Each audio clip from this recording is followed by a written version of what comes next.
Sai Satcharitra, Chapter 29. Stories of Chennai Bhajana Mela, Tendulkars, Father and Son, Dr. Captain Hate, Vaman Narvekar. This chapter describes other interesting and wonderful stories of Sai Baba. Chennai's Bhajana Mela. It was in the year 1916 when a Chennai's Bhajana Mela started on a pilgrimage to the holy city of Banaras. The party consisted of a man, his wife, daughter, and sister-in-law. Unfortunately, their names are not mentioned. On their way, the party heard that there lived in Shirdi, Ahmednagar district, a great saint named Sai Baba, who was God realized and was very generous and distributed money every day to his bhaktas and to skillful persons who went and showed their talent there. A lot of money in the form of dakshina was collected daily by Sai Baba, and out of this amount, he gave daily 1 rupee to a 3-year-old girl, Anami, the daughter of a Bhakta Kundaji, and rupees 2 to 5 to some, rupees 6 to Jamali, the mother of Amani, and rupees 10 to 20 or even rupees 50 to other Bhaktas as he pleased. On hearing all this, the party came to Shirdi and stayed there. The Mela did very good bhajan and sang very good songs, but inwardly they desired money. 3 of the party were full of avarice, but the lady or mistress was of a very different nature. She had regard and love for Baba. Once it so happened that when the noon arti was going on, Baba was much pleased with her faith and devotion and gave her vision of her Ishta deity. To her, Baba appeared as Sitanath, that is Ram, while to all others the usual Sainath. On seeing her beloved deity, she was very much moved. Tears began to flow from her eyes and she clapped her hands in joy. The people began to wonder at her joyful mood but were not able to guess its cause.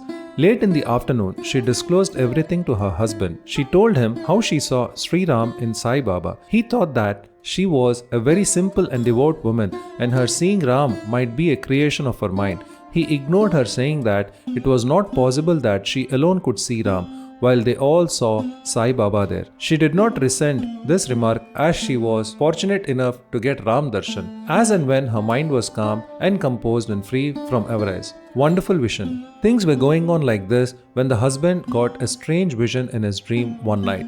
He was in a big city. The police there had arrested him, tied his hands with a rope and put him up in a cage. As the police were tightening the grip, he saw Sai Baba standing quite outside near the cage. On seeing Baba so close, he said in a plaintive tone, "After hearing your fame, I resorted to your feet. Then why should a calamity befall me when you are standing here in person?" Baba said, "You must suffer the consequences of your action."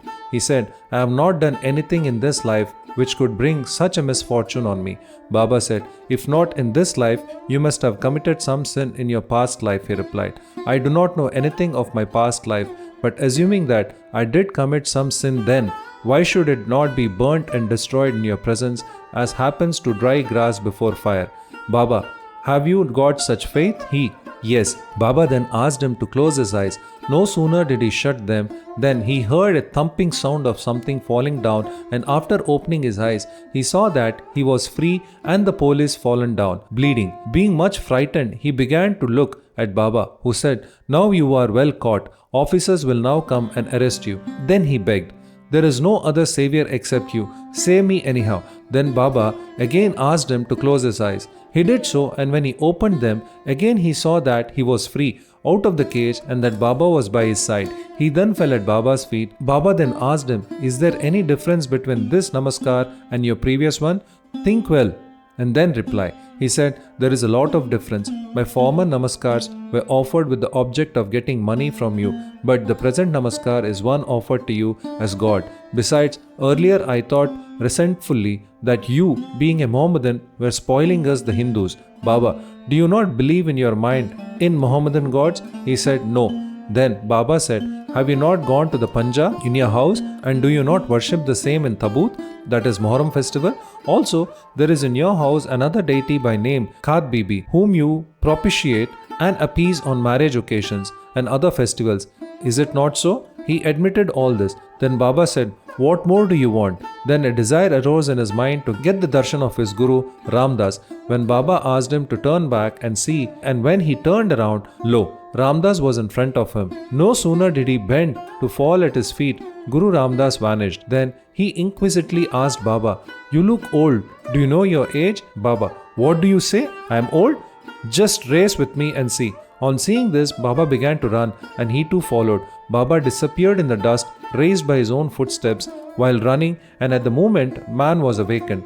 After waking up, he began to think seriously about the dream vision. His mental attitude was completely changed and he realized the greatness of Baba. After this, his doubting tendencies disappeared and pure devotion of Baba's feet descended on his mind. The vision was a mere dream, but the questions and answers therein were most significant and interesting. Next morning, when all assembled in the masjid for the arati, Baba gave him a prasad, 2 rupees worth of sweetmeats, and also 2 rupees from his pocket and blessed him. He made him stay there for few more days and gave him his blessings, saying, Allah will give you plenty and He will do all good. He did not get more money there, but he got far better things, that is, Baba's blessings, which stood him in good stead all along. The party got plenty of money afterwards, and their pilgrimage was successful as they did not suffer any trouble or inconvenience during their journey. They all returned home safe, thinking of Baba's words and blessings and the anand they experienced by His grace. This story illustrates one of the methods which Baba followed in some cases to improve and reform his devotees. Tendulkar family.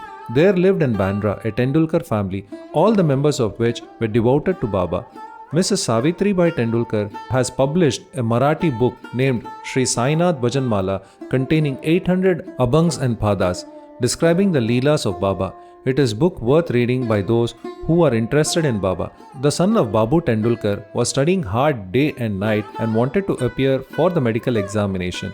He consulted some astrologers on examining his horoscope. They told him that the stars were not favorable that year and that he should appear for examination next year, when he would be certainly successful.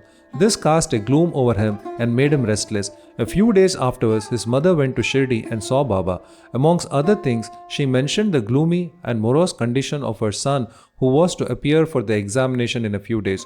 On hearing this, Baba said to her, "Tell your son to believe me, to throw aside horoscope and predictions of astrologers and palmists and go on with his studies. Let him appear for the examination with a calm mind. He is sure to pass this year. Ask him to trust me and not get disappointed." The mother returned home and communicated Baba's message to her son. Then he studied hard and in due course appeared for the examination. In the written papers he did well, but being overtaken by doubts, he thought that he would not secure sufficient marks for passing. So he did not care to appear for the oral examination, but the examiner was after him. He sent word through a fellow student stating that he had passed in the written examination and that he should appear for the oral. The son, being thus encouraged, appeared for the oral examination and was successful in it also. Thus he got through the examination that year successfully by Baba's grace. Though the stars were against him, as indicated, it is to be noted here that doubts and difficulties surround us just to move us and confirm our faith. We are tested as it were. If we only hold on steadily to Baba with full faith and continue our endeavors, our efforts will be ultimately crowned with success. The father of this boy, Raghunath Rao, was serving in some foreign mercantile firm in Mumbai. As he grew old, he was not able to attend to his work properly, and so he had to take leave and rest.